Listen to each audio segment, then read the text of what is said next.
कल उप मुख्यमंत्री सम्राट चौधरी जी ने जब हम आरक्षण की बात कर रहे थे तो उन्होंने एक झूठा बयान दिया और असत्य कहना, झूठ कहना उप मुख्यमंत्री को शर्म से डूब मरना चाहिए। जो हम बातें की, उन्होंने कहा कि 90 से लेकर के 2004 तक हम लोगों ने कोई आरक्षण ही नहीं दिया। इन लोगों तो सम्राट चौधरी जी हम ही लोग की ना पार्टी में थे। पहली बार तो लालू जी ना इनको टिकट दे करके जिताए, मंत्री भी बनाए, वो क्या क्या हंगामा हुआ तो सब लोग जान रहा है। लेकिन उनको कम से कम जानकारी होनी चाहिए कि लालू जी की सरकार ने, राबड़ी जी की सरकार ने कितना आरक्षण लोगों को दिया। उनको इतिहास पता होना चाहिए।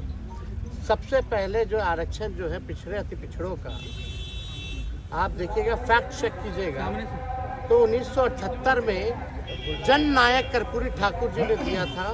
पिछड़ों को 12% और अति पिछड़ों को 12% और पिछड़ी जातियों को 8% आरक्षण दिया था। और उस समय भाजपा के लोग क्या क्या नारा लगाते थे कर्पूरी जी के खिलाफ। आज सम्राट जी को याद है कि नहीं है?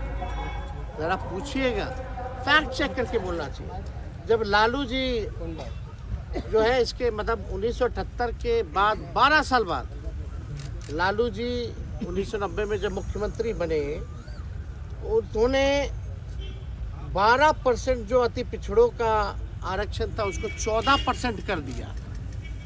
और ठीक उसके 10 साल बाद यानी 90 से 2000 में जब राबड़ी देवी जी प्रथम महिला मुख्यमंत्री जब मुख्यमंत्री बनी, झारखंड जब अलग हुआ, तो आप देखिएगा आरक्षण जो 14% जो अति पिछड़ों का था उसको बढ़ा करके 18% जो है करने का काम किया।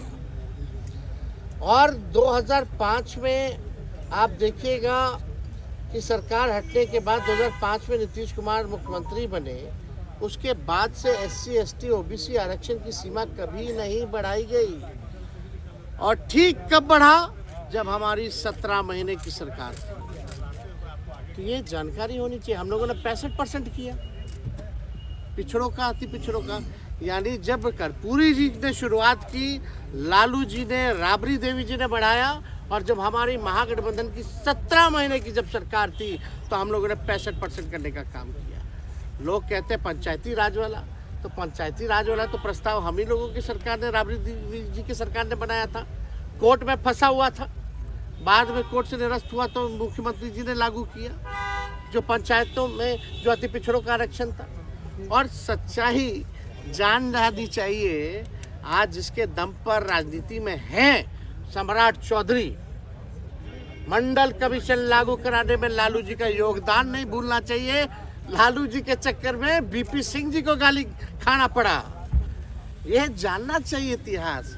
शर्म आना चाहिए ऐसे मंत्रियों को जिनको इतिहास नहीं पता है और सदन के पटल पर केवल झूठ बोलना, प्रचार अफवाह फैलाना, केवल यही काम रह गया। हमको लगा भाई कुछ तो जानकारी होगा। अभी तो कुछ ही दिन ना हुआ है बीजेपी में आए हुए, जुमा ज्यादातर तो हम ही लोग के साथ रहे, फिर भी अज्ञानी आदमी झूठ बोल रहे। या संगत का असर है या पार्टी का असर है। सच्चाई जो है फैक्ट चेक करना चाहिए।